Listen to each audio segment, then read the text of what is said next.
Hi friends, ఈరోజైతే మనం రైతు బంధు గురించి మాట్లాడుకుందాం.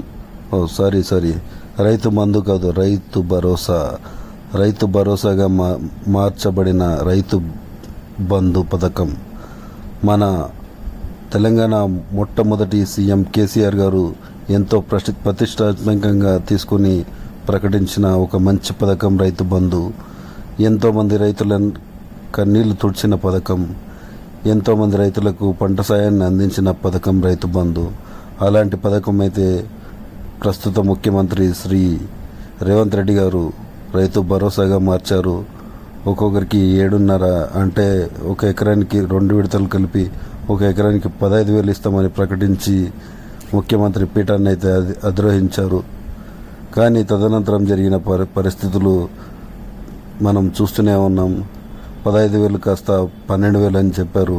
ఒక్కో విడత 6,000 ఇస్తామని ప్రకటించారు మన శ్రీయుత ముఖ్యమంత్రి రేవంత్ రెడ్డి గారు. కానీ ఈ పథకం రైతు బంధు ఎంతైతే విజయవంతం జరిగిందో అంతగా విజయవంతం జరగలేదని చెప్పుకోవచ్చు. ఎందుకంటే ఇప్పటికీ చాలా విడతలు రైతు బంధు సాయం, రైతు భరోసా సాయం అందాల్సింది, కానీ అన్ని విడతల్లో రైతులకైతే అందలేదు.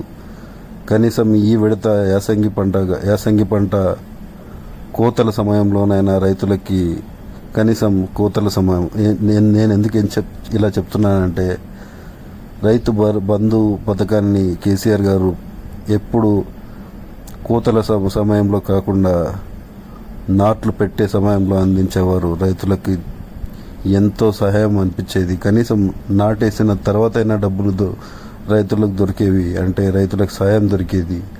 రైతులు చాలా ఆనందపడేవారు. వాళ్ళు టింగ్ టింగ్ అని మోగుతూ రైతులు నాట్లు వేసే సమయంలో, నాట్లు వేసిన తర్వాత వచ్చిన రైతు బంధు ఇప్పుడు చూసుకుంటే ఈ యాసంగి పంట అయిపోయింది ఫ్రెండ్స్. కోతలు కూడా అయిపోయినాయి. ఇప్పటికి కూడా రాని పరిస్థితి. ఇప్పటికీ కనీసం పోనీ కోతలు అయిపోయిన టైంలో అయినా మొత్తం ఇచ్చారా అంటే అది లేదు ఫ్రెండ్స్. మొదటి విడతగా 1 ఎకరాకి ఇచ్చారు, రెండో విడతగా 2 ఎకరాకి అందించారు. చూస్తుంటే మరి 3వ విడత ఇస్తారా లేదా అనే డైలమా నెలకొంది. 1 నుంచి 5 ఎకరాల వరకు ఉన్న వాళ్ళంతా చిన్నకారు రైతులు ఫ్రెండ్స్. వాళ్లకు కనీసం ఇప్పుడైనా రైతు బంధు 3వ విడతలో అయినా 5 ఎకరాల వరకు అందితే వాళ్ళకు చాలా ఉపశమనం కలుగుతుంది.